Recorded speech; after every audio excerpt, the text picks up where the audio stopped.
Pues muy buenos días a todos. Muchas gracias por conectarse. Para hacer un uso eficiente del tiempo, pues intentamos empezar lo más puntuales posibles. Lo primero es que espero que tanto ustedes como sus familias como sus equipos pues, se encuentren bien de salud, a pesar de las circunstancias. Y quiero también reiterar que todo el staff de la Cámara está a su servicio y al de sus organizaciones, pues para recopilar pues cualquier problemática que surja en la actividad, como cualquier tipo de propuesta que entiendan que debemos trasladar pues, a nuestros interlocutores políticos y al gobierno. Dicho esto, aunque creo que todos me conocen o casi todos de los conectados, mi nombre es Alejandro Rueda, soy el director de programas de la Cámara de Comercio de Estados Unidos en España. Hoy tenemos el placer de celebrar este webinar auspiciado o amparado por nuestro Comité de Recursos Humanos, presidido por Paloma Beamonte, presidenta de Xerox, y por Íñigo Sagardoy, presidente de Sagardoy Abogados. Y también, pues como hacemos en nuestras sesiones presenciales, pues tenemos el placer y la suerte de contar con un experto como Román Gil, socio de Sagardoy Abogados, pues que nos va a actualizar durante el día de hoy pues sobre toda la normativa laboral vinculada al estado de alarma y a esta crisis sanitaria. Eh, sí que les pido, todos tienen silenciado su audio y su vídeo. Tanto mi compañera Marta Santiago, que aparece en la lista de participantes como Anchem Spain, como yo mismo, vamos a estar pendientes al chat de la aplicación que tienen ustedes en la barra inferior de opciones y podrán hacer preguntas. Tenemos previsto tanto que puedan hacer preguntas durante la intervención de Román.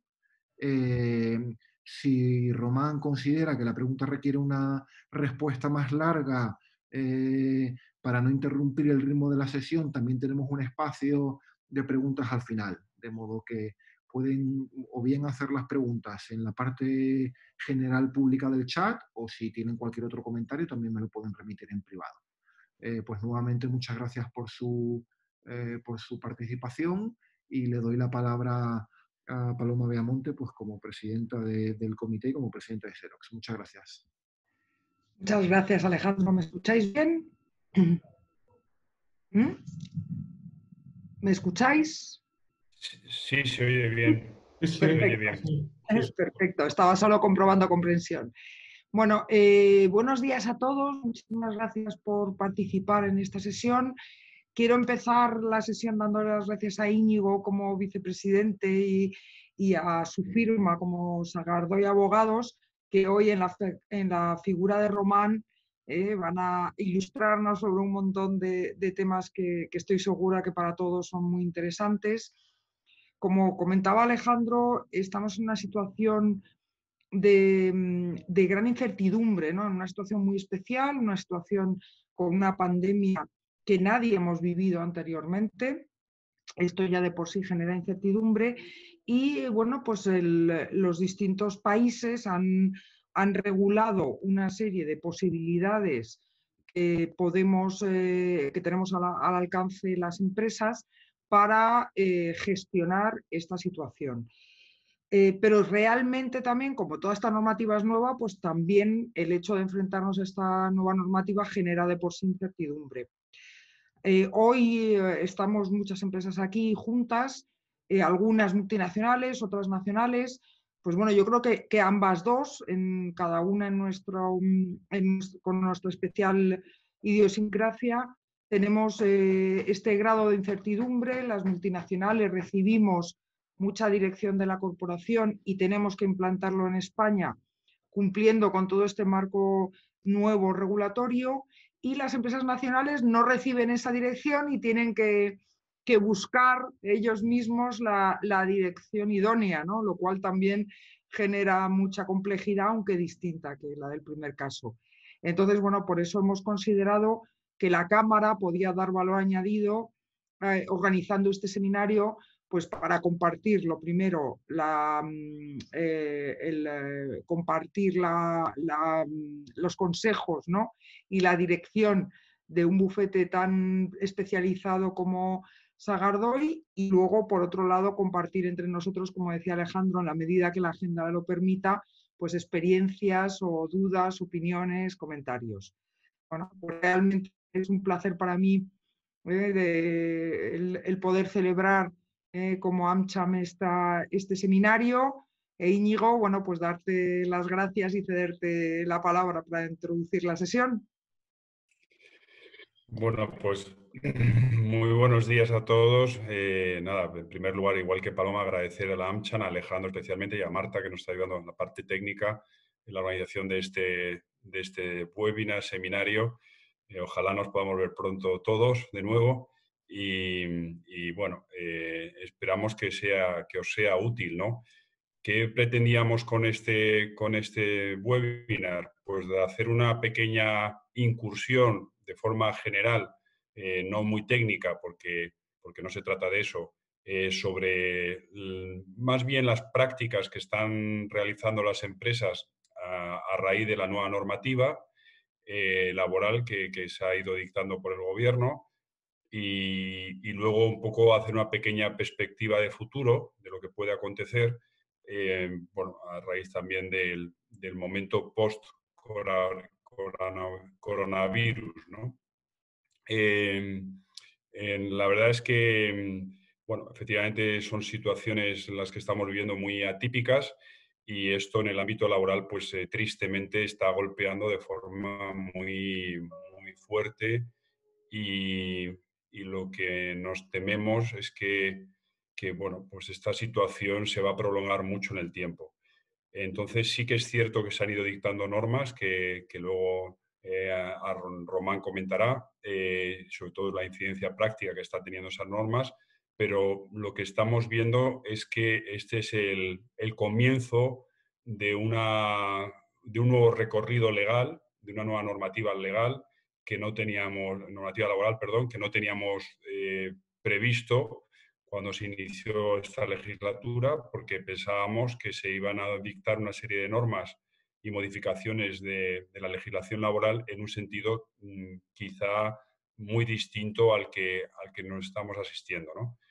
Lo que nosotros preveemos es que bueno, esta normativa que se ha ido dictando va a ser una normativa que no va a ser transitoria, sino que se va a alargar en el tiempo y que muy probablemente se dicten nuevas normas en breve plazo, además, que realmente cambien nuevamente la legislación laboral. Y ya digo, no en el sentido que inicialmente se preveía de la llamada que hemos comentado en una reunión de la AmCham, de la llamada contrarreforma laboral, ¿no? Bueno, eso va a tener que hacer que las empresas pues tengan que de alguna forma cambiar sus estrategias laborales, sus estrategias de recursos humanos y vayan a tener que realizar, bueno, pues empezar a realizar actuaciones que a lo mejor no eran las inicialmente previstas hace, pues no sé, hace escasamente 2 o 3 meses, ¿no? Pero yo creo que es importante ir viendo por dónde van a ir un poco los caminos a partir de ahora, ¿no? Y bueno, sobre todo también es importante escuchar vuestras dudas, vuestras preguntas y me imagino, Alejandro, que vamos a dejar un espacio de tiempo al final para dudas y preguntas, ¿no? de los que habéis participado en este webinar. Y ya sin más, le dejo la palabra a Román, que quizá está más metido en el día a día, con multitud de ERTES, de asesoramiento a empresas en muchísimos sectores. Yo le agradezco a Román que haya conseguido un hueco, porque me consta, como todos nosotros, los que estamos en el ámbito de recursos humanos, relaciones laborales, asesores, que estamos trabajando sin descanso. Y bueno, pues agradezco muy sinceramente a Román que haya conseguido este hueco para compartir sus experiencias con todos nosotros. Muchas gracias. Pues muchas gracias, Íñigo. Gracias a Paloma, a Alejandro y sobre todo a la AmCham. Aunque es verdad que estamos muy ocupados, para mí es un gran privilegio poder dirigirme a este grupo tan reputados, directivos y responsables, y máxime cuando es con Estados Unidos, con la Cámara de Comercio de Estados Unidos en España. Cualquiera que me conozca sabe de mi estrecho vínculo, y es más, no puedo evitar decirlo, mi hermano Darío es asesor tecnológico de la Casa Blanca y un alto directivo de IBM, y está coordinando las supercomputadoras en un gran esfuerzo de empresas públicas y privadas norteamericanas en la lucha contra el coronavirus. Así que, de verdad, por distintos motivos familiares, personales y profesionales, me siento enormemente privilegiado y satisfecho de estar en este específico foro. Como ha dicho Íñigo, la idea es hacer un recorrido con un énfasis práctico y, sobre todo, compartir con vosotros las primeras experiencias que estamos teniendo, donde hay una combinación de urgencia extrema y de novedades legislativas que han generado mucha incertidumbre y una necesidad también de creatividad. Entonces, es compartir pues, cómo estamos gestionándolo en la práctica por ahora, qué experiencias tenemos y tras una breve introducción de esta normativa que ya conocéis, pero que quizás sea bueno referirnos a ella con un cierto énfasis práctico, ¿no? Perdón un momentito, no sé si estáis viendo la pantalla compartida, creo que sí, ¿verdad? Sí, se ve, sí. Bien, pues vamos al principio, síntesis normativas y primeras experiencias prácticas, ¿no? La idea es, con brevedad, no debo hablar más de 40 minutos o por ahí para que podamos debatir, máximo, es hacer un resumen de la normativa, ver medidas alternativas a los ERTEs, de los que tanto se habla, pero qué podemos hacer si no vamos a ERTE, qué cuestiones prácticas nos estamos encontrando en los ERTEs, una referencia a la prohibición temporal y causal de los despidos, que sé que crea preocupación, y vamos a las preguntas y al debate. Lo primero que tenemos que considerar es que, como efecto de la normativa de urgencia con causa en el coronavirus, lo primero que nos encontramos fue con una limitación de actividad que tiene mucho que ver luego con las distintas regulaciones, que es la declaración, la primera inicial y fundamental es la declaración del estado de alarma, el día 14 de marzo, que tuvo una duración inicial de 15 días, hasta hoy está prorrogada hasta 26 de abril, hay todo tipo de conjeturas lo que puede durar, pero parece cierto que hasta mediados de mayo, probablemente finales de mayo, si es que no principios de junio, pudiera extenderse. Esto supuso una limitación a la libertad de circulación, pero se excluyó el desplazamiento al trabajo, y al mismo tiempo se generaron una serie de medidas de contención de actividades, el artículo 10 y el anexo, donde pues, se suspende, como todos conocéis, apertura de locales y establecimientos, hostelería, restauración y demás, y algunas medidas muy específicas donde se cerraron, por ejemplo, hoteles y otros, pero garantizando siempre el funcionamiento de los operadores críticos. A partir de este momento, en relación con esta limitación de la actividad, se reforzó a través de la concesión de un mal llamado permiso retribuido recuperable para personas trabajadoras por cuenta ajena que no prestasen servicios esenciales. Esto ya ha concluido, con lo cual no me voy a extender mucho, pero sí en una mínima referencia a los efectos ulteriores de este permiso en cuanto a la recuperación de las horas. Realmente no es un permiso, porque un permiso es que se permite no ir a trabajar percibiendo una retribución. Este no es el caso. Este es una regulación, casi una obligación de no trabajar salvo servicios esenciales, y se trabajará en otro momento. Es una distribución irregular de la jornada. Los efectos ya han concluido, pero la recuperación de este permiso, que es lo que os podrá interesar más en este momento, debe llevarse a cabo, si es que se lleva, antes del 31 de diciembre de 2020 a través de un proceso de negociación colectiva con un periodo máximo de consultas de 7 días. En cuanto a la prevención de riesgos laborales, esto daría para, evidentemente, un seminario aparte, pero solo remitiros, creo que tendréis luego esta presentación, a dos documentos que son de mucha utilidad y muy detallados. Uno, un procedimiento de actuación para servicios de prevención de riesgos del Ministerio de Sanidad, Trabajo y de varias otras instituciones, de 26 de marzo, y un documento de prevención de riesgos laborales hecho por Instituto Nacional de Seguridad y Salud en el Trabajo, de 9 de abril. Ahí encontraréis, en definitiva, lo que sí que es enormemente relevante es que se deben seguir de forma estricta las normas de prevención de riesgos para evitar el contagio, para evitar la infección, para proteger a los empleados, y esto va a ser especialmente relevante cuando la actividad, como es de prever, se vaya recuperando de forma progresiva. Los ERTEs, en cuanto a las novedades regulatorias de los ERTEs, perdón, aquí, bueno, no sé. Las medidas alternativas, no sé por qué no las tengo aquí. Bueno, vale, perdonad, están después. Perdonad, disculpadme un segundo, no sé por qué ha desaparecido. Bueno, os ha desaparecido esta, pero os las digo y luego se incorporará a la presentación.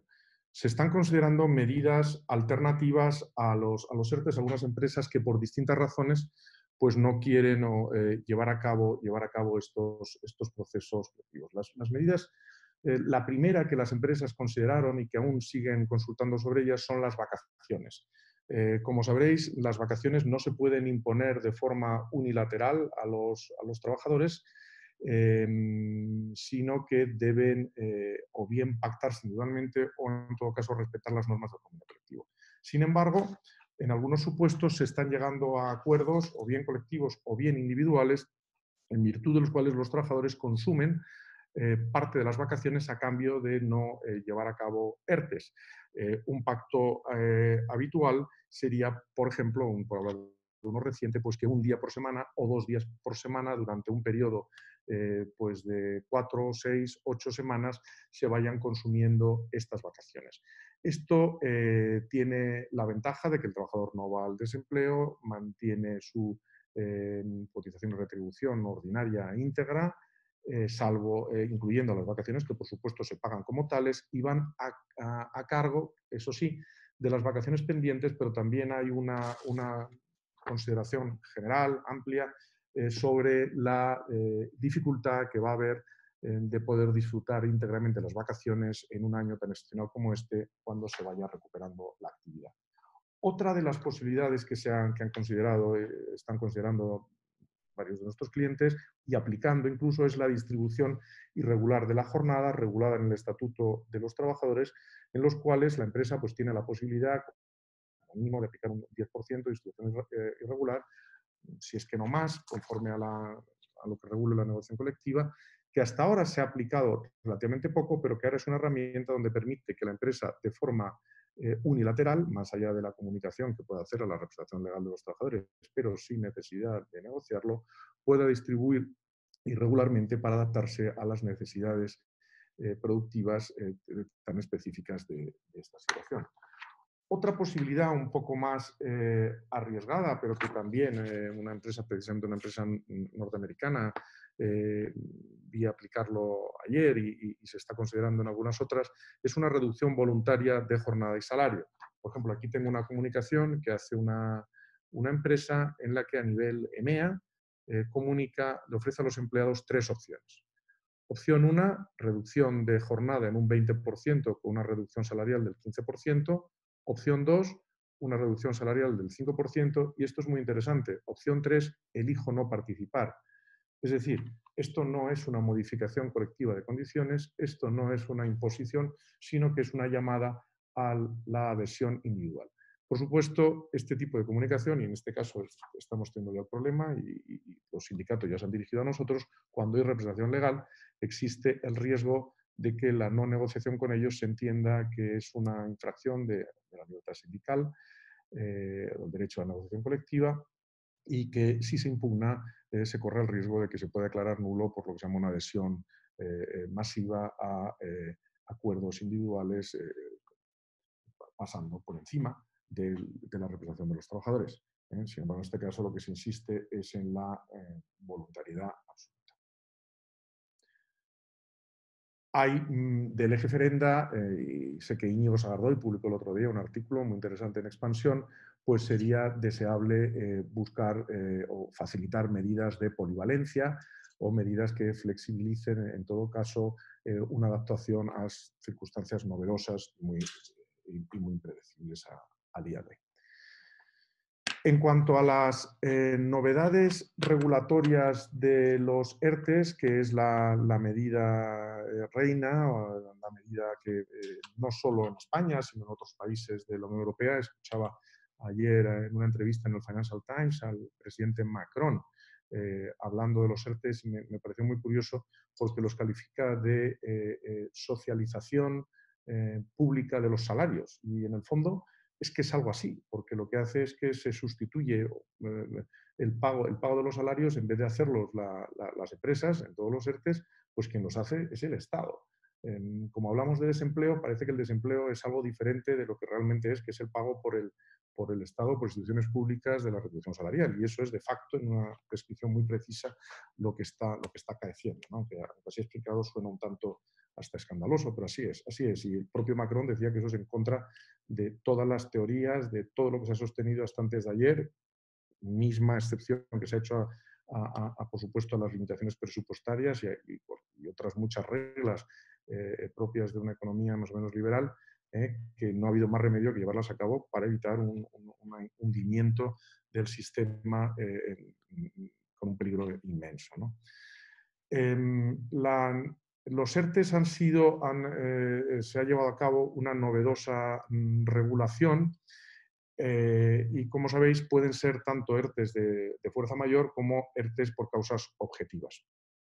Los ERTEs de fuerza mayor, lo primero, se ha definido la fuerza mayor, me referiré más adelante específicamente a esta cuestión. Se requiere un informe y una documentación que fundamentalmente lo que hace es justificar que concurre fuerza mayor. Se requiere un informe de la Inspección de Trabajo y, muy sensiblemente, que se tiene que resolver en un plazo de 5 días para dictar resolución. En el supuesto de que no se dicte esta resolución, y sobre todo inicialmente ha pasado, y sobre todo en muchas comunidades autónomas, si no se dicta esta resolución en 5 días, la falta del silencio administrativo tiene efectos positivos. Es decir, se entiende aprobada la petición de suspensión de los contratos. Esto luego las distintas autoridades laborales han pretendido la extensión a 10 días más de la posibilidad de dictar resolución. La abogacía del Estado lo ha informado positivamente siempre que se detalle en la resolución las razones por las cuales no se pudo dictar en ese plazo, y lo veremos más adelante. Sobrevuela sobre todo en los casos de silencio positivo, el riesgo de una ulterior comprobación por parte de la autoridad laboral de la incorrección de la medida con una contingencia relevante de devolución de prestaciones e incluso de sanciones. En cuanto a los ERTEs, suspensiones o reducciones, suspensión de empleo, reducción de jornada por causas objetivas, las causas objetivas son las habituales, porque aquí se remite al artículo 47 y a su vez a las causas típicas económicas, técnicas, organizativas y de producción, pero el mínimo común denominador más habitual que estamos viendo en la práctica en relación con el COVID es la causa productiva. La causa productiva entendida como una sobrecapacidad productiva, un exceso de mano de obra en relación con la demanda, en relación con la actividad que nos pide en el mercado o con los pedidos en relación con lo que produzca la empresa en concreto. Una de las novedades, una novedad relativa, porque ya desde la última reforma laboral, en 2012, se ha incidido en la prevalencia de las representaciones sindicales, o sea, de los sindicatos como tales, o de su representación en la empresa, de las secciones sindicales, frente a la denominada representación unitaria, a los delegados, a los representantes de los trabajadores o los comités de empresa, es que en el supuesto de no existir representantes en la empresa hay que dirigirse en primer lugar o conjuntamente, pero tienen prevalencia, los sindicatos más representativos. Veremos adelante esto con un poco más de detalle. Otro de los cambios relevantes, como sabéis, es que la constitución de la comisión negociadora debe llevarse a cabo en 5 días desde que se comunica la intención de la empresa, lo cual es un plazo sensiblemente inferior, sobre todo a los 14 de antes, cuando no había representación, o a los 7, cuando sí lo había, y la negociación se lleva a cabo en 7 días frente a los 15 que había antes. El resto de la regulación se remite al artículo 47 del Estatuto de los Trabajadores. En la novedosa regulación, un aspecto muy importante son las medidas extraordinarias en materia de cotización, porque en los ERTEs de fuerza mayor se exonera de la aportación empresarial y de las cuotas de recaudación conjunta de forma íntegra a las empresas que tengan más de 50 trabajadores y si tienen, que tengan, perdón, menos de 50 trabajadores, y si tienen más de 50 trabajadores se exime del 75%, si bien el periodo para los trabajadores se estima cotizado. También hay unas medidas extraordinarias en protección por desempleo, que es que tanto en los ERTEs por fuerza mayor como en los ERTEs por causa objetiva, se reconoce el derecho a la prestación por desempleo aunque el trabajador no tenga la carencia suficiente, aunque no hubiera cotizado lo suficiente, los 12 meses mínimos, para tener derecho a la prestación, y se mantiene esta prestación durante toda la duración del ERTE. Y asimismo, esta prestación por desempleo no resta en cuanto a los cómputos máximos respecto de futuras prestaciones por desempleo. Anteriormente, antes de esta normativa específica, no consumición de la prestación por desempleo solo se aplicaba en los ERTEs por causa objetiva cuando el trabajador fuera despedido en el futuro por la misma empresa en la cual ha estado afectado por el ERTE y por una causa similar a la que justificó el ERTE. Ahora el derecho es general. Y la disposición adicional segunda se refiere a la posibilidad de sanciones en caso de falsedades, incorrecciones o medidas no necesarias. Lo veremos más adelante. Perdonad, ha aparecido aquí la diapositiva, estaba en un sitio diferente. Luego la pondré correctamente para cuando se reparta, pero esto es lo que hemos hablado de medidas alternativas. Tan solo añadir a las medidas alternativas que me he referido antes las modificaciones sustanciales de condiciones de trabajo del artículo 41, las clásicas, que se podrían seguir aplicando. Lo cierto es que en la práctica no estamos viendo por ahora que ninguna empresa esté llevando a cabo procedimientos del 41, pero se están empezando a contemplar y yo creo que en breve nos dirigiremos. Hasta ahora lo que hemos tenido es una avalancha inicial de ERTEs por causa de fuerza mayor y ahora estamos de pleno con los ERTEs por causa objetiva. Una de las cuestiones prácticas que mayores problemas ha generado y mayores dificultades, sobre todo inicialmente, pero aún sigue generando algunas dudas, es cuando concurre fuerza mayor y cuando las causas son de tipo objetivo. El artículo 22.1 del Real Decreto 8/2020, aquí os he subrayado en la slide aquellos aspectos que son más significativos, porque hay una interpretación general y además muy comprensible. Muchas empresas pues, han notado la caída de su actividad como efecto del COVID. Esto es indiscutible. Pero es que tanto los ERTEs por causas objetivas como los de fuerza mayor son por causa del COVID, los que estamos considerando en este momento. Entonces, solo es fuerza mayor cuando tiene que ser la pérdida de actividad tiene que tener una causa directa en el COVID, y esto se está interpretando fundamentalmente con lo que se llama factum principis, es decir, que sea la autoridad, el legislador, el que prohíba directamente la actividad, el que cierre. Ese es el caso de los hoteles, es un caso clarísimo, por ejemplo, o el caso de los restaurantes, ojo, que no vendan comida online o en la parte del restaurante que está directamente vinculada a la apertura, los camareros de mesa, por ejemplo. O cuando haya una falta de suministros, de la cadena de suministros que impidan continuar el desarrollo como efecto siempre del COVID o un contagio de la plantilla. La autoridad laboral, lo cierto es que las resoluciones expresas que se están dictando varían de unas comunidades autónomas para otras.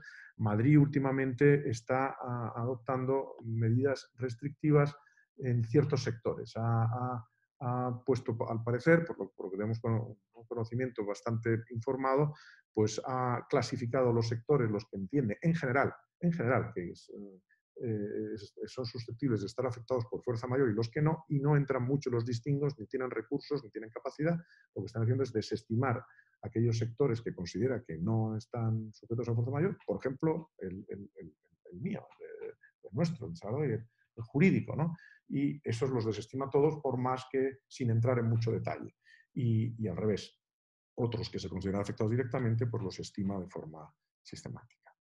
Sí que están entrando a resolver, también os lo digo, en las empresas grandes o con una cantidad importante de un empleo elevado, la mayoría de las que estáis aquí, en ese supuesto sí que entran a resolver de forma expresa y a veces con resoluciones muy extensas. Muy gravoso en relación con las fuerzas mayores, sobre todo cuando no se ha resuelto de forma expresa y tenemos un silencio positivo y una cierta tranquilidad aparente de que se ha cumplido o que estamos en situación de fuerza mayor, es la curiosa, amenazante, incluso criticable disposición adicional segunda del Real Decreto Ley 9/2020, donde dice que las solicitudes presentadas por la empresa que contuvieran falsedades, bueno, si son falsedades, pero también incorrecciones en los datos darán sanciones.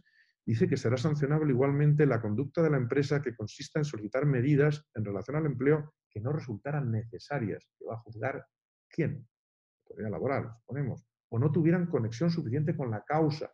Cuando estamos discutiendo qué es fuerza mayor o qué no lo es, y es algo donde los debates son profundos y no tan fáciles de resolver, pues genera un grado de incertidumbre importante, insisto, criticable. A mí clientes, sobre todo anglosajones, norteamericanos, ya canadienses o de Estados Unidos, me decían que cómo era posible que se les sometiese esta incertidumbre cuando está claro que la catástrofe la ocasiona el COVID y que en sus países pues, hay mecanismos mucho más automáticos, más claros, más straightforward, ¿no? Y que aquí no, pero en fin, es así. Y se podrá revisar de oficio el reconocimiento de las prestaciones que se hayan concedido con devolución pues, de todas las prestaciones salariales, que ese es un efecto común a la fuerza mayor y al ERTE de fuerza mayor y al ERTE ETOP. Y también, en el caso de, cuando estamos hablando de fuerza mayor, pues por supuesto, el ingreso de las cotizaciones empresariales que no se hubiese efectuado. ¿Quién negocia ahora? Bueno, me he referido antes muy por encima, pero en el supuesto de que no exista representación legal, y esto se ha estado debatiendo, pero la interpretación que tenemos, por lo menos en Sagardoy, es que la inexistencia de representación legal debe ser una inexistencia absoluta, es decir, que en ninguno de los centros de trabajo de la empresa exista representación legal. Si existe representación legal en algunos centros y en otros no, entendemos que en ese supuesto las reglas tienen que ir por el artículo 41.4 del Estatuto, las de siempre, de los despidos colectivos, o de modificaciones sustanciales colectivas. Solo cuando no haya ninguna representación en ningún centro, existe la prevalencia, tienen la capacidad prevalente de actuar los sindicatos más representativos y representativos del sector al que pertenezca la empresa, y solo en el supuesto de que los sindicatos no opten por comparecer, se habrá, y de hecho hay que seguir una vía paralela, digamos, hay que dirigirse a los sindicatos, hay que dirigirse a los trabajadores de cada uno de los centros, ofrecer a los trabajadores de los centros que constituyan la comisión representativa ad hoc y advertirles que, no obstante, nos hemos dirigido a los sindicatos más representativos y representativos del sector para que puedan, si lo desean, participar. Nuestra experiencia está siendo que en las empresas relevantes con una afectación importante, los sindicatos sí están optando por negociar. Una cuestión que se ha planteado es qué sucede cuando existe representación de los trabajadores, pero los sindicatos, pero no existen secciones sindicales. El artículo 41.4 del Estatuto da la prevalencia cuando existen representaciones unitarias, comités o delegados de personal, la posibilidad de que las secciones sindicales, que sean mayoritarias respecto de la representación unitaria, opten ellas por negociar. La pregunta que ahora se está planteando de una forma práctica por parte de sindicatos que quieren actuar cuando no han constituido secciones sindicales es si el sindicato como tal, la federación sindical, el sindicato en cualquier caso, puede actuar si tiene la mayoría de las representaciones unitarias.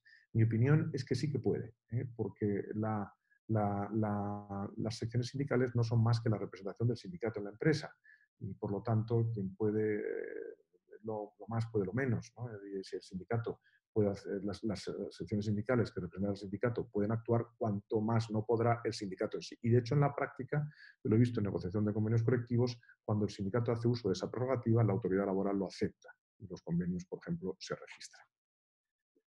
Entrando en una cuestión muy práctica es cómo se negocia telemáticamente, ¿no? Todas estas negociaciones, yo hasta ahora no he visto ninguna que se esté llevando a cabo de forma presencial. Bueno, quizá alguna muy al inicio, los primeros días, donde parte de la negociación era telemática y parte era presencial, pero separadas las personas con más de 1 metro y con mascarillas y demás, pero ya desde hace semanas no he visto y no conozco ninguna negociación presencial. Claro, la opción por la negociación telemática tiene razones clarísimas de seguridad y salud y de prevención de riesgos, pero no está normativamente regulada. Sí que ha salido alguna norma ahora de las últimas, de todo este aluvión, donde sí se prevé, por ejemplo, para las sociedades mercantiles, para que las reuniones del Consejo u otras reuniones se hagan telemáticamente, pero no hay una norma expresa que permita, tampoco que la prohíba, la negociación telemática.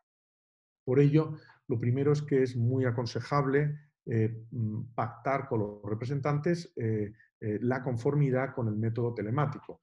Lo cierto es que aunque alguien pueda tener la tentación de buscar nulidades por vía de ese incumplimiento, yo no he visto todavía a nadie que quiera jugar con su salud o arriesgarse a exigir una presencia física. Y también quiero imaginar que los jueces van a ser razonables y van a entender que máximo cuando ellos no están celebrando apenas juicios, en lo social por ahora ninguno, aunque se dice que en breve quizá veamos alguno, no, incluso se está haciendo ya algún juicio telemático, no en lo social, pero alguno he oído que sí se hace, o algunas prácticas de pruebas. Lo cierto es que tiene todo el sentido que sea de esta forma, incluso aunque hubiese desacuerdo. Para ello, la empresa tiene que facilitar un ámbito de encuentro telemático a través de las muchas plataformas de reuniones virtuales, como estamos ahora mismo en una de ellas. Y esto en la convocatoria, en las comunicaciones iniciales en las que se llama a la negociación, sobre todo en la segunda, cuando ya se ha elegido una representación por parte de los trabajadores, se ha de hacer constar expresamente cuál es el vínculo al que hay que acudir para poder incorporarse a la reunión. A partir de que hemos hecho esto, tenemos un segundo problema o una segunda cuestión, que es cómo suscribimos las actas de inicio, la recepción de los documentos que entregamos y luego todas las actas de negociación y, por supuesto, el acta final de acuerdo o desacuerdo, que son requisitos formales que exige la autoridad laboral y a la vez será necesario para garantizar los términos del cumplimiento o para, en el supuesto de desacuerdo, aportarlos al correspondiente procedimiento jurisdiccional si es que hay impugnación. En este caso, el sistema más garantista, por supuesto, sería la firma electrónica, pero lo que estamos viendo es que muy pocos representantes de los trabajadores, incluso responsables sindicales, tienen firma electrónica y tampoco lo tienen demasiadas veces los participantes por parte de las empresas. Con lo cual, es un sistema que se está utilizando, que la autoridad laboral está aceptando y que es muy fácil de implementar, es que se circulan los documentos por vía de correo electrónico, se copian los participantes de la negociación en un correo electrónico solicitando y haciendo constar en alguna de las primeras de las reuniones sus correos electrónicos, sobre todo cuando son privados, a efectos de protección de datos y pidiendo la exención, la posibilidad de compartirlos entre todos. Y a partir de ahí se circulan los documentos, se va discutiendo sobre el contenido de las actas, por ejemplo, y la conformidad se da reenviando un correo en el que se ha incorporado el acta o el documento al que se da conformidad o recepción, quien lo recibe lo reenvía manifestando estoy conforme con el documento adjunto. Es muy importante que no se conteste solo al correo diciendo estoy conforme, porque entonces si había un documento adjunto no se sabe cuál es el contenido del documento adjunto, sino que se reenvíe el documento de forma adjunta al que se da conformidad. Aunque sean correos electrónicos, aunque sepamos que la ley de enjuiciamiento civil le da muy poco valor si no hay un reconocimiento expreso a los correos electrónicos, estamos en circunstancias excepcionales. Yo también soy un firme defensor convencido de que debemos interpretar las prácticas que se están llevando a cabo en este momento excepcional de una forma, en cierta medida, también excepcional y con una flexibilidad acorde a una finalidad no discutida de gestión extraordinaria, de momentos extraordinarios y de, digamos, protección de la salud y al mismo tiempo, en la medida de lo posible, de la productividad y del futuro y presente de las empresas.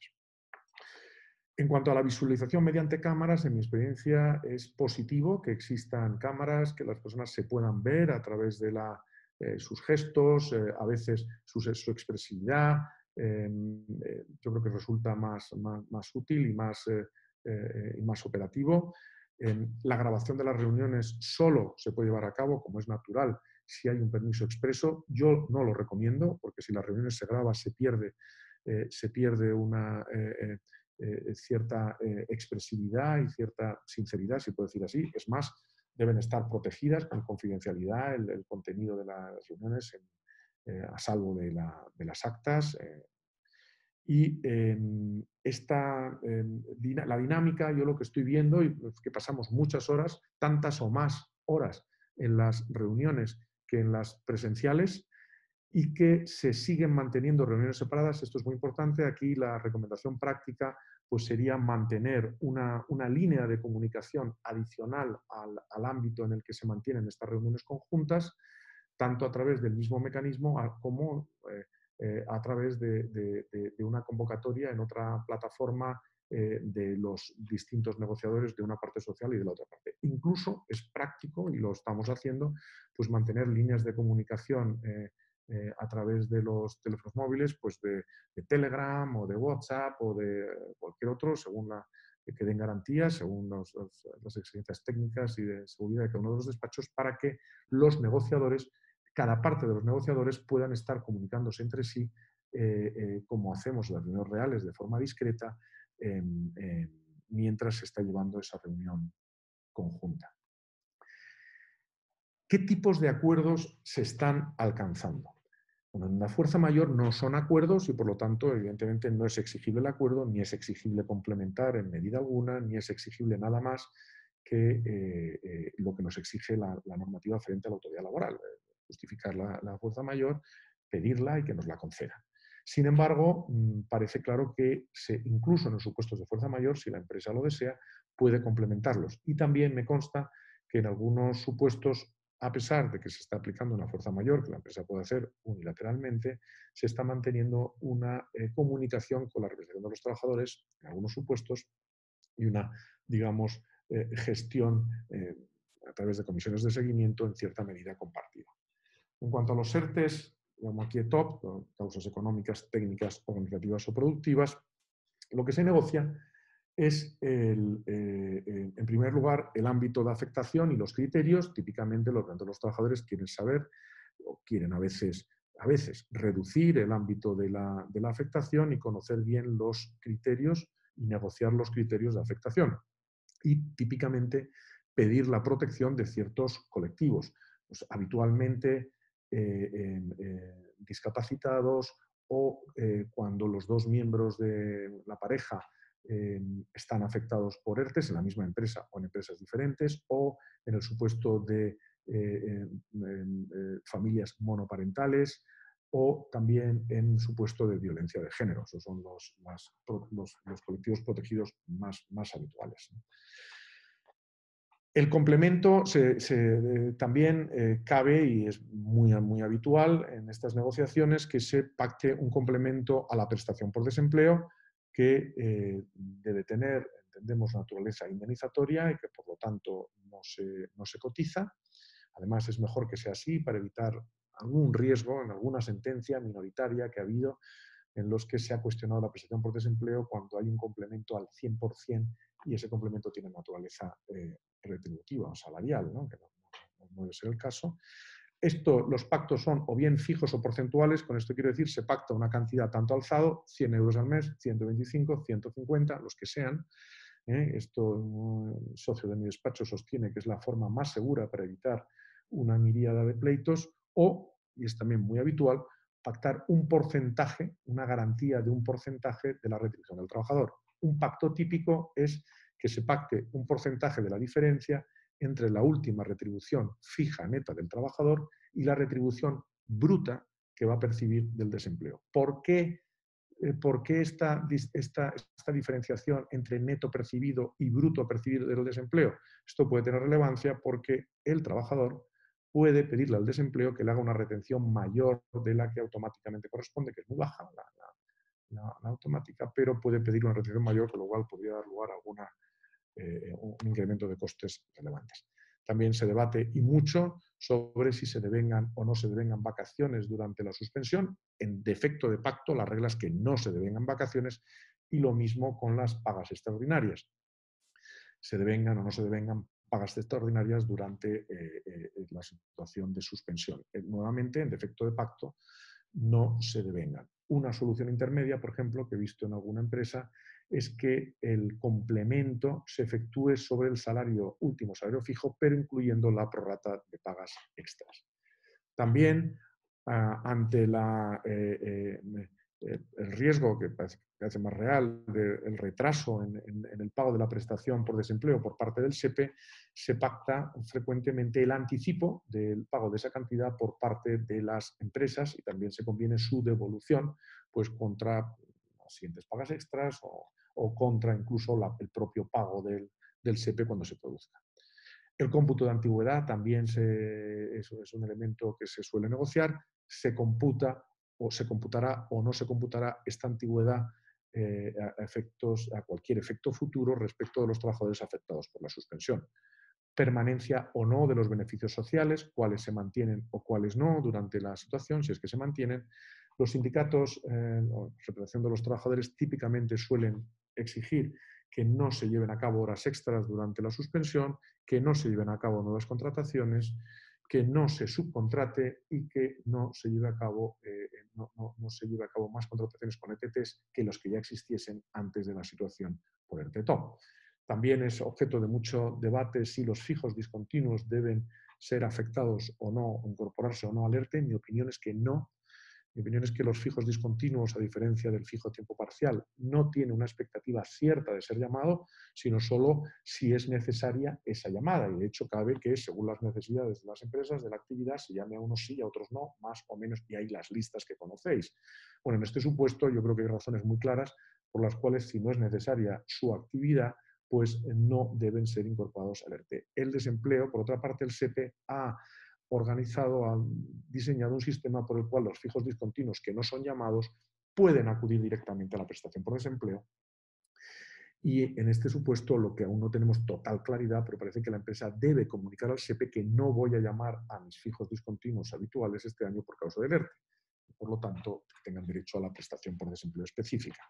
También los contratos temporales. Sabéis que, bueno, os lo digo, el Real Decreto Ley 9/2020, en su artículo 5, ha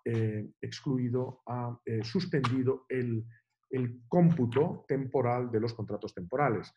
Esto lo que significa es que, en mi opinión, y es la que está sosteniendo también la Dirección General del Trabajo, o al revés, yo sostengo la que sostiene la Dirección General del Trabajo, aunque llegue a esa conclusión independientemente, es que esto no impide que los contratos temporales que concluyan de forma objetiva, es decir, no vinculado a un tiempo, no a una fecha, no porque ya sean los 3 años del contrato temporal, no porque sea el plazo máximo de un contrato eventual, sino porque se ha terminado la obra, porque se ha terminado la interinidad, porque se ha jubilado el jubilado parcial. Estos contratos temporales concluyen en el momento que hubieran concluido con y sin ERTE-ETOP. Tanto si están afectados por el ERTE-ETOP como si no lo están. También os digo que el artículo 5 solo afecta, en todo caso, de afectar esta suspensión del cómputo de los plazos en el supuesto de que se haya incluido a los temporales en el ERTE-ETOP. Los jubilados parciales, parece que telegráficamente es mejor no incluirlos, salvo poner en peligro todo el mecanismo de la jubilación parcial y del trabajo en sustitución. Los trabajadores en incapacidad temporal, la regla es que siguen percibiendo su incapacidad temporal, pero pueden ser incluidos en su afectación por el ERTE. De tal forma que dado de alta pues pasarán automáticamente a la situación de ERTE. Y la representación legal de los trabajadores en las negociaciones típicamente nos están solicitando que tengan preferencia para no ser afectados, pero yo creo que no existe esa preferencia legal. Cuestión diferente es que no se les deba ni se les pueda tratar discriminatoriamente, pero no tienen las garantías que sí tienen en los despidos objetivos.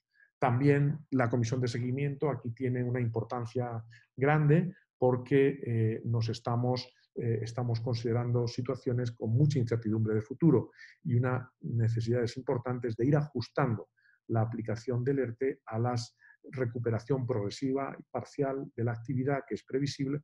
Por lo tanto, es, en mi opinión, importante que la comisión de seguimiento tenga facultades o una capacidad de ir ajustando esas necesidades y reduciendo la afectación del ERTE. También he puesto entre comillas la posible prórroga del ERTE, lo pongo entre comillas porque realmente el ERTE tiene que tener la duración que tenga. La fuerza mayor está claro porque está vinculado a la situación que da lugar a la fuerza mayor, estado de alarma fundamentalmente, pero en los ERTE SETOP también hay que determinar una fecha cierta de conclusión. Lo que pasa es que estamos pactando en algunos supuestos una prórroga cuasi automática. Formalmente hay que hacer un nuevo ERTE, pero lo que decimos es que si las circunstancias justifican de forma objetiva y las partes entienden que ese es el caso, porque se ha extendido el periodo de alarma o porque la situación sigue siendo claramente exigente de esa continuidad, pues prepactamos una casi automaticidad de la extensión. Y solemos pactar también o prepactar que se sigan aplicando las mismas medidas, ¿no? Discúlpame, antes de pasar a la siguiente diapositiva, tenemos un par de preguntas en el chat Sí. para que tú las puedas ver y valorar si las respondes ahora o en el turno final. Vale, perdóname, pero te veo aquí, pero no estoy viendo las preguntas. A ver. Preguntas y respuestas.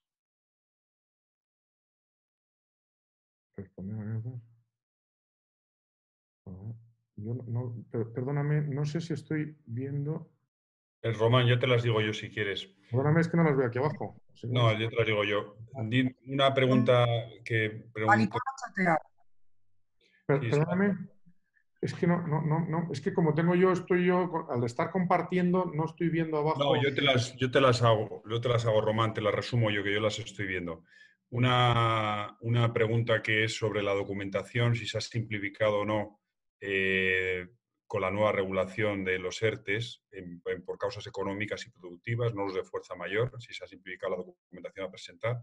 No se ha simplificado. La respuesta es fácil, sigue siendo la misma. En eso no se ha modificado la norma. Efectivamente. Luego, si se pueden pedir a los empleados que hagan un permiso sin retribuir, si este es completamente voluntario.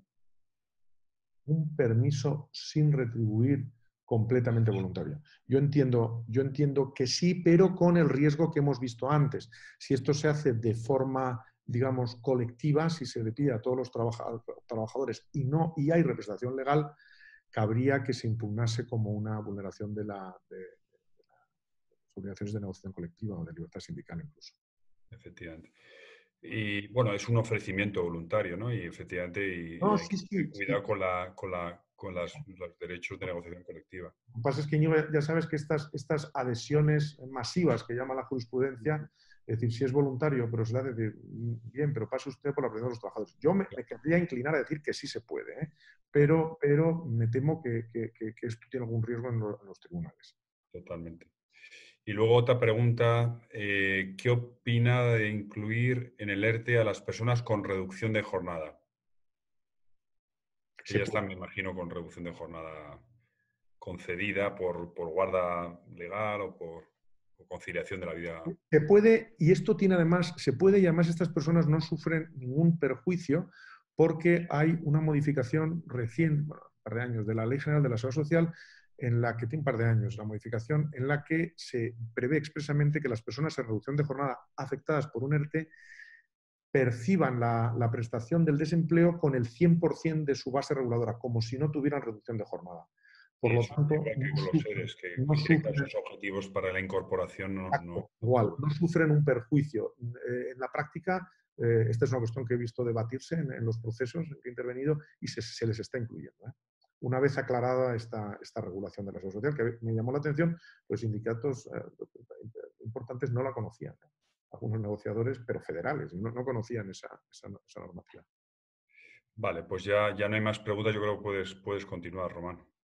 Muchas gracias. Solo 5 minutos para... 3. En cuanto a las alternativas al acuerdo, pues evidentemente una de las primeras alternativas, de las más claras, es que se pueden imponer las medidas de forma unilateral. En este caso, pues claro, cabe la impugnación por parte de los trabajadores o de la representación de los trabajadores. En ese supuesto es importante desde el principio, nosotros estamos trabajando con la hipótesis de que los que se impugnen, pues será difícil que ningún juez, o muy pocos, digan que no existía causa, ¿no? Salvo en sectores en que hayan incrementado la actividad o que haya sido absolutamente neutra. Creo que en general pues va a ser relativamente fácil y automático la declaración de existencia de causa. Con lo cual, ¿dónde está el riesgo? El riesgo está en el no cumplir muy cuidadosamente con los requisitos formales, y luego, en segundo lugar, pues acreditar la causa en alguna medida en los sectores en los que la afectación no sea muy clara. Y hoy que alguna empresa de distribución de retail online, pues que va a facturar un 50% más, ¿no? Claro, si ahí lo aplicase a algunos trabajadores, tendría que ser muy cuidadoso con la causa. Y luego también hay que tomar la decisión sobre si aplicar o no las mejoras ofrecidas en la negociación, si es que en la negociación se han ofrecido mejoras. Esto es una cuestión de práctica, pero yo diría que como con carácter general no es mala idea a efectos de legitimidad si se han ofrecido frente a un tribunal, no es una cuestión jurídica, es una cuestión de cómo se nos va a percibir, si se han ofrecido mejoras, por lo menos parte de las mismas, mantenerlas aun cuando no se haya alcanzado a un acuerdo. Y luego están las medidas de ajuste alternativas que ya hemos visto antes. Brevísimamente, la prestación por desempleo, el resumen, lo podréis ver luego en la slide, es que la empresa ahora tiene la obligación de comunicar al desempleo una información que está muy detallada y muy regulada, y distintos oficios, luego también del SEPE, en las que puede ser la empresa, esto es muy pesado de hacer, pero tiene que comunicar la afectación de los trabajadores a un ERTE, y para ello tiene que solicitar a los trabajadores que le den permiso para hacerlo, pero tiene que hacerlo, tiene que solicitar el permiso y luego tiene que pedírselo al SEPE. En este caso, nosotros lo que estamos recomendando es que a los trabajadores se les comunique por correo electrónico, que se les va a afectar y se les pide permiso para hacerlo, y se le va a comunicar al desempleo, y que si no contestan se entiende que el silencio es positivo. Bueno. Ahí también digo de paso que esta comunicación por correo electrónico pues genera ciertas incertidumbres de protección de datos, porque queremos pensar también que la Agencia de Protección de Datos va a ser algo más flexible en alguna de estas cuestiones. En cuanto a la prohibición, ya voy terminando, prohibición temporal y causal de despidos con causa en el COVID. Se está hablando de prohibición, pero realmente la norma literalmente no prohíbe los despidos.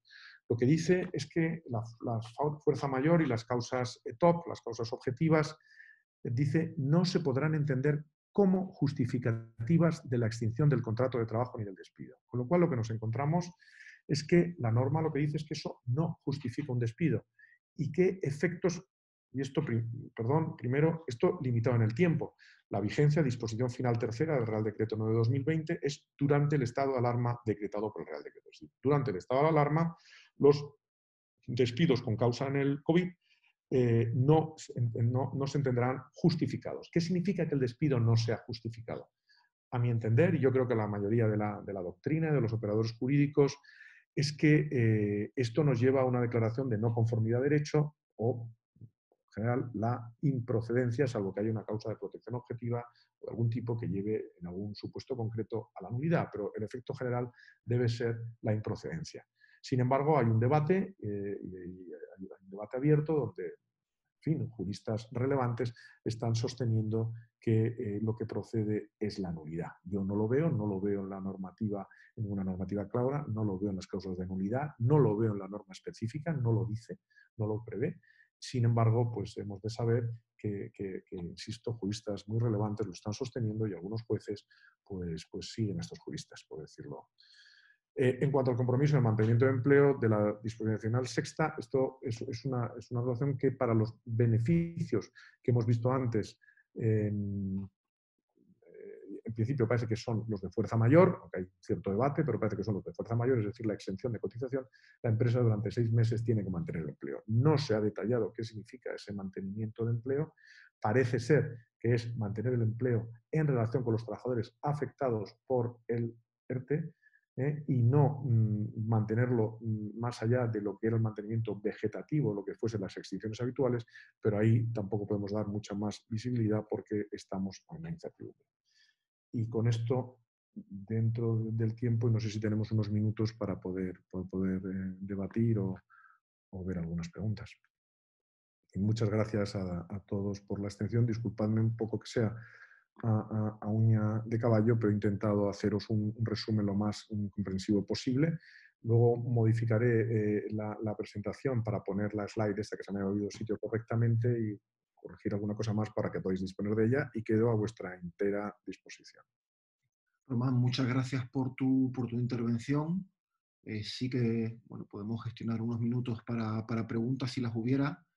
Ruego a nuestros participantes que las puedan trasladar a través del chat, por favor. Bueno, el chat o la parte de preguntas y respuestas. Confirmo que ahora puedo ver el chat. Debe ser que Ahora la puedes ver. estaba yo compartiendo mi pantalla, no me salía. Ahora sí. Claro. Tienes también en la parte otro icono de preguntas y respuestas que acaban de colgar unas preguntas. Preguntas y respuestas. A ver. Economías voluntarias, una reducción.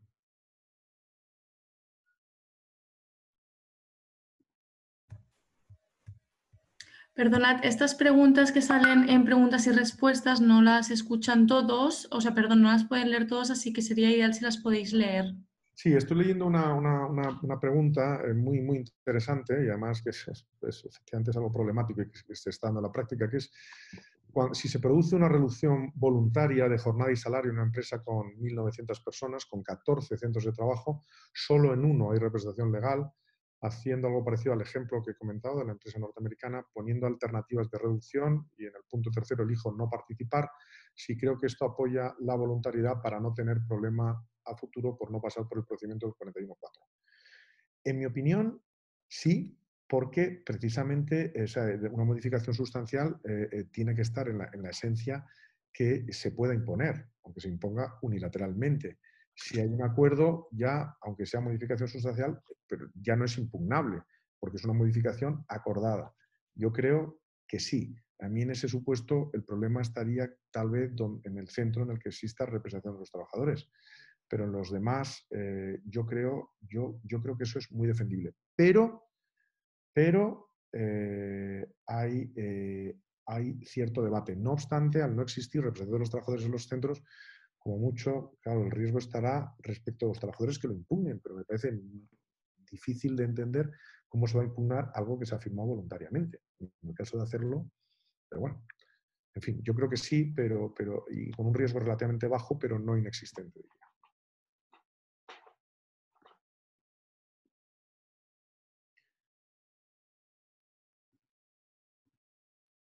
¿Alguna otra pregunta que queráis compartir?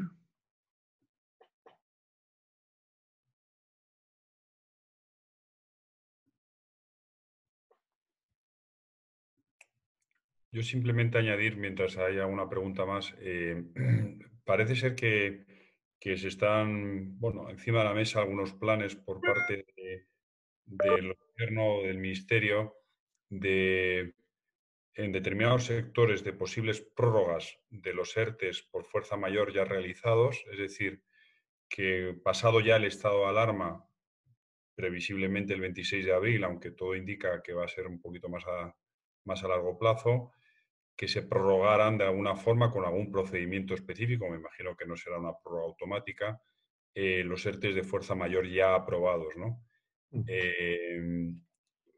Voy a iniciar, perdón, que no había iniciado el vídeo. Entonces, los ERTEs de fuerza mayor ya aprobados, a lo mejor una prórroga automática en determinados sectores, no de forma generalizada. Y se está pensando, me imagino, en sectores más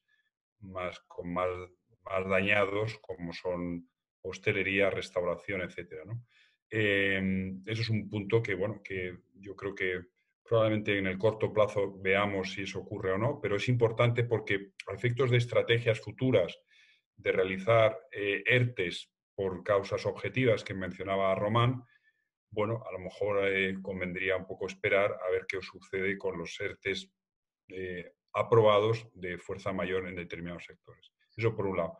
Y por otro lado, esta mañana también la ministra de Trabajo, que se contemplan el retorno a la actividad en dos fases. Una primera fase antes del verano para determinados sectores, que entiendo que son los sectores que tienen menos exposición pública, pues quizá más de trabajo de oficina, y una segunda fase hasta el 31 de diciembre de este año para otro tipo de sectores, ¿no? De forma paulatina. Eso es un poco lo que ha anunciado esta mañana, ¿no? O sea, que a lo mejor no va a ser toda la renovación de la actividad ni todas las salidas de forma simultánea en todos los sectores y en todas las empresas, ¿no? Y ahí veremos seguro medidas importantes del teletrabajo, ¿no? Y otras que anunciaba yo al principio de la introducción que seguro que se plantean. Sí. Tenemos una pregunta una última pregunta en el chat de parte de Cristina. ¿Qué tipo de despidos son los que no alterarán la estabilidad en el empleo? Sí, esto gracias Cristina por la pregunta. Me he referido a ellos algo por encima. Lo cierto es que la norma no lo dice, pero hay alguna opinión que ya ha venido de la autoridad laboral, aunque no es vinculante y por ahora no, pero ya hay algunas opiniones cualificadas que parece que limitan los despidos que no se puedan llevar a cabo a efectos de la consolidación de los beneficios recibidos, a los despidos que afecten a aquellos trabajadores que han estado sujetos a fuerza mayor, a ERTE por fuerza mayor. En segundo lugar, que parece que se limita exclusivamente a la fuerza mayor y no a los ERTE ETOPS, que esto es muy importante. Y luego que debe ser despidos ajenos, digamos, a la práctica ordinaria o previa al COVID que se llevase en la empresa. En definitiva, parece que lo que se está pensando son los seres ulteriores que afecten a los mismos trabajadores que previamente habían estado en situación de ERTE. No sé, Íñigo, si tú ahí tienes algún tipo de matiz o consideración. No, totalmente, 100% de acuerdo. Es muy importante que solo se refiere a los ERTEs por fuerza mayor, no a todo tipo de ERTEs. Yo creo que eso es un tema muy, muy importante que inicialmente no quedó muy claro. Y a los trabajadores afectados. También quería hacer un pequeño comentario, lo que ha dicho Íñigo, de ver a la siguiente fase, ¿no? Dependiendo de si se extiende o no se extiende la fuerza mayor. En empresas complejas y grandes nos hemos encontrado con que tienen, por una parte, trabajadores afectados por fuerza mayor y luego trabajadores afectados por un ETOP. Y entonces nos estamos encontrando en que según se vaya abriendo la actividad, va a haber trabajadores que estaban previamente afectados por fuerza mayor que van a deber ser afectados o bien parcialmente por fuerza mayor o parcialmente por ETOP. Con lo cual las empresas han hecho una reacción inmediata a la catástrofe de un día para otro, luego han adoptado el ERTE-TOP y están ya pensando en un incluso tercer ERTE, o sea, empresas que tienen ERTE de fuerza mayor, ERTE de TOP, y están pensando ya en un tercer ERTE para la salida de la fuerza mayor de algunos trabajadores que, aunque salgan de la fuerza mayor, es decir, que es la que les permite ahora mismo pues, no estar trabajando y no estar, pero no se van a poder incorporar plenamente al trabajo casi seguro en muchos sectores, los que ha dicho Íñigo y algunos otros. Con lo cual, si las empresas no preparan desde ya esa tercera fase, lo que se pueden encontrar es que casi de un día para otro tienen que volver a pagar salarios, volver a cotizar de una fuerza de trabajo que no necesitan o que no necesitan totalmente, o que no necesitan una parte sustancial. Con lo cual, uno de los consejos que podemos dar, pues, estoy seguro de que todos los que estáis participando en este webinar lo tendréis muy en cuenta, es trabajar de futuro previendo una incorporación paulatina al trabajo y las medidas que nos permitan seguir pues ahorrando costes y gestionando la fuerza de trabajo adecuadamente. Muchas gracias. Creo que hemos consumido el tiempo que teníamos. Quiero agradecer a Paloma y a Íñigo y muy especialmente a Román por la dedicación en su ponencia y por supuesto a todos nuestros participantes. En breve les pasaremos pues, los contenidos que hemos utilizado en el webinar y también bueno, pues facilitaremos los datos de contacto de Román ante cualquier posible consulta o interés técnico. Les agradezco nuevamente su conexión, les deseo que continúen tanto ustedes como sus familias muy bien en las próximas semanas y por último pues les reitero ese servicio de la Cámara pues para recoger cualquier tipo de interés que pueda o cualquier tipo de problemática que pueda surgir en sus organizaciones. Muchísimas gracias a todos por su tiempo. Muchas gracias. Muchas gracias a todos por la participación. Fin de semana. Buen fin de semana y cuidados, por favor. Muchas gracias a todos. Buen fin de semana.